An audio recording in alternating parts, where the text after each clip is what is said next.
Betting ಕೇಸ್ನಲ್ಲಿ ಪಪ್ಪಿಯ 177 ಕೋಟಿ ರೂಪಾಯಿ ಆಸ್ತಿಯನ್ನು ಜಪ್ತಿ ಮಾಡಲಾಗಿದೆ.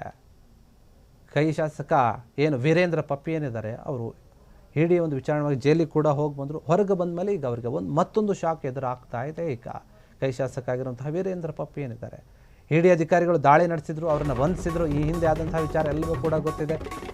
ಚಿನ್ನದ ಗಟ್ಟಿಗಳು, ಕೋಟ್ಯಾಂತರ ರೂಪಾಯಿ ಮೌಲ್ಯದ ಆಸ್ತಿ ಎಲ್ಲವನ್ನು ಕೂಡ ಮುಟ್ಟುಗೋಲು ಹಾಕ್ಕೊಂಡಿದ್ರು. ಈಗ ಮತ್ತೆ ಶಾಕ್ ಕೊಡ್ತಾ ಇದ್ದಾರೆ ಇಡಿ ಅಧಿಕಾರಿಗಳು.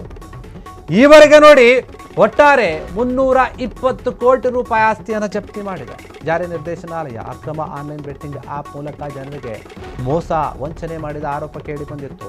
2,300 ಕೋಟಿ ರೂಪಾಯಿಗಿಂತ ಹೆಚ್ಚಿನ ಅಕ್ರಮ ಆಸ್ತಿ ಪತ್ತೆಯಾಗಿದೆ. ಈ ಕುರಿತು ವಿವಿಧ ರಾಜ್ಯಗಳಲ್ಲಿ ದಾಖಲಾಗಿದ್ದಂತಹ ಪ್ರಕರಣಗಳನ್ನು ಆಧರಿಸಿ ಇಡಿ ಕೇಸನ್ನು ದಾಖಲೆ ಮಾಡಿಕೊಂಡಿದೆ. ವೀರೇಂದ್ರ ಸಹಚರ ಏನಿದೆ ನಿವೇಶನಗಳನ್ನು ಬೇರೆ ಬೇರೆ ರಾಜ್ಯಗಳನ್ನು ಮುಟ್ಟುಗೋಲು ಹಾಕಿದ್ರೆ ಅವರ ಆಪ್ತರನ್ನು ಅಕ್ರಮ ಹಣ ವರ್ಗಾವಣೆ ತಡೆ ಕಾಯ್ದೆಯಡಿ ಆಸ್ತಿಯನ್ನು ವಶಕ್ಕೆ ಪಡೆದುಕೊಂಡಿದ್ದಾರೆ. ಕೃಷಿ ಭೂಮಿ ನಿವೇಶನಗಳು ಸೇರಿ ಸುಮಾರು 172.3 ಕೋಟಿ ಮೌಲ್ಯದ ಆಸ್ತಿಯನ್ನು ಮುಟ್ಟುಗೋಲು ಹಾಕಿಕೊಂಡಿದ್ದಾರೆ. ತಾತ್ಕಾಲಿಕವಾಗಿ ಸ್ಥಿರಾಸ್ತಿ ಆಸ್ತಿ ಇವೆಲ್ಲವನ್ನು ಕೂಡ ತಾತ್ಕಾಲಿಕವಾಗಿ ಮುಟ್ಟುಗೋಲು ಹಾಕಿಕೊಂಡಿದ್ದಾರೆ, ಜಪ್ತಿ ಮಾಡಿದ್ದಾರೆ. ವೀರೇಂದ್ರ ಪಪ್ಪಿ ಬೆಟ್ಟಿಂಗ್ ವಿಚಾರವಾಗಿ ಅಕ್ರಮವಾಗಿ ಬೆಟ್ಟಿಂಗ್ ದಂಧೆಯನ್ನು ನಡೆಸ್ತಾ ಇದ್ದಾರೆ. ಆನ್ಲೈನ್ ಬೆಟ್ಟಿಂಗ್ ಗೇಮ್ಗಳನ್ನು ನಡೆಸ್ತಾ ಇದ್ದಾರೆ. ಹಣ ವರ್ಗಾವಣೆ ಆಗಿದೆ, ಕೋಟ್ಯಾಂತರ ರೂಪಾಯಿ ಹಣ, ದಾಖಲೆ ಇಲ್ಲದ ಹಣ, ಕಪ್ಪು ಹಣ, ಅಕ್ರಮ ಆಗ್ತಾ ಇದೆ ಎನ್ನುವಂಥ ಆರೋಪ ಕೇಳಿ ಬಂದಿತ್ತು. ವೀರೇಂದ್ರ ಪಪ್ಪಿ ಮನೆ ಮೇಲೆ ದಾಳಿ ಮಾಡಿದರು. ಅವರು ಸ್ಟಾರ್ಟಿಂಗ್ ಸಿಕ್ಕಿರಲಿಲ್ಲ, ಬೇರೆ ಕಡೆ ಹೋಗಿ ಅಸ್ಸಾಂನಲ್ಲೂ ಇಲ್ಲ ಬೇರೆ ಕಡೆ ಅವ್ರನ್ನ ಬಂಧಿಸಿ ಕರ್ಕೊಂಡ್ಬರ್ತಾರೆ.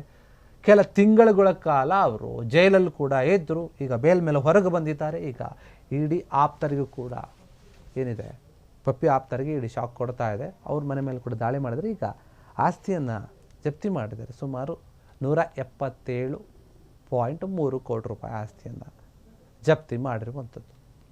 ಕೃಷಿ ಭೂಮಿ ಆಗಿರ್ಬೋದು, ವಾಣಿಜ್ಯ ಕಟ್ಟಡಗಳಾಗಿರ್ಬೋದು, ಇನ್ನು ಬೇರೆ ಚರಾಸ್ತಿ ಎಲ್ಲವನ್ನು ಕೂಡ.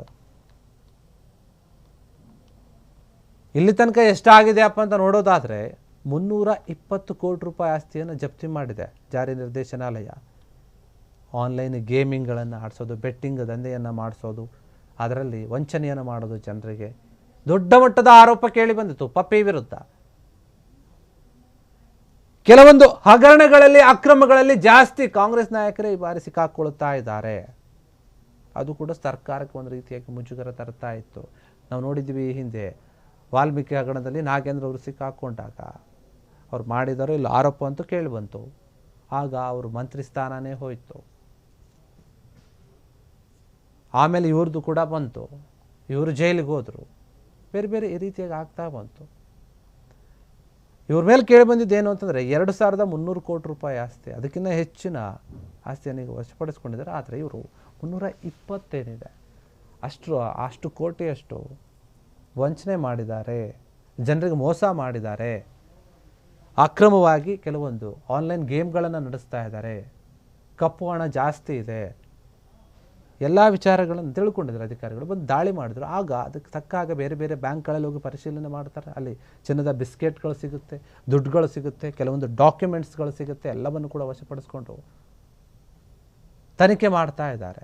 ಇನ್ನು ನಮ್ಮ ರಾಜ್ಯದಲ್ಲಿ ಮಾತ್ರ ಅಲ್ಲ, ಬೇರೆ ಬೇರೆ ರಾಜ್ಯದಲ್ಲಿಯೂ ಕೂಡ ಕೆಲವೊಂದು ಕೇಸ್ಗಳಿತ್ತು ಇವ್ರ ಮೇಲೆ. ಅದನ್ನು ಆಧರಿಸಿ ಇಡಿ ಅಧಿಕಾರಿಗಳು ಎಲ್ಲ ಕಡೆ ಹೋಗಿ ದಾಳಿ ಮಾಡಿದ್ದಾರೆ. ಈಗ ಪಪ್ಪಿ ಆಪ್ತರು ಯಾರಿದ್ದಾರೆ ಅವ್ರಿಗೂ ಕೂಡ ಕಷ್ಟ ಎದುರಾಗುತ್ತೆ. ಅವರು ಕೂಡ ದಾಳಿ ಮಾಡ್ತಾ ಇದ್ದಾರೆ. ಅವ್ರ ಮನೆಗಳು ಹೋಗಿ ಅಲ್ಲಿನ ಆಸ್ತಿ ಇದೆ ಅವ್ರಿಗೆ ಸಂಬಂಧಪಟ್ಟಿದ್ದು ಅದನ್ನು ಕೂಡ ವಶಪಡಿಸಿಕೊಳ್ತಾ ಇದ್ದಾರೆ. ಇದು ಇವ್ರದ್ದೇನೆ ಬೇರೆಯವ್ರದ ಆ ರೀತಿಯ ಕೂಡ ತನಿಖೆ ಆಗ್ತಾ ಇದೆ. ಅಕ್ರಮ ಹಣ ವರ್ಗಾವಣೆ ತಡೆ ಕಾಯ್ದೆ ಏನಿದೆ ಆ ಕಾಯ್ದೆಯ ಅಡಿಯಲ್ಲಿ ಈ ಹಣವನ್ನು ವಶಕ್ಕೆ ಪಡೆದುಕೊಂಡಿದ್ದಾರೆ. ಇನ್ನೂ ಕೂಡ ತನಿಖೆಯನ್ನು ಮುಂದುವರಿಸಿದ್ದಾರೆ. ಕ್ಷಣ ಕ್ಷಣದ ಸುದ್ದಿಗಳಿಗಾಗಿ ಫ್ರೀಡಂ ಟಿವಿ ಸಬ್ಸ್ಕ್ರೈಬ್ ಮಾಡಿ, ಲೈಕ್ ಮಾಡಿ ಹಾಗೂ ಫಾಲೋ ಮಾಡಿ. ಹೊಸ ಸುದ್ದಿಗಳ ನೋಟಿಫಿಕೇಶನ್ಗಾಗಿ ಬೆಲ್ ಐಕಾನ್ ಮೇಲೆ ಕ್ಲಿಕ್ ಮಾಡಿ.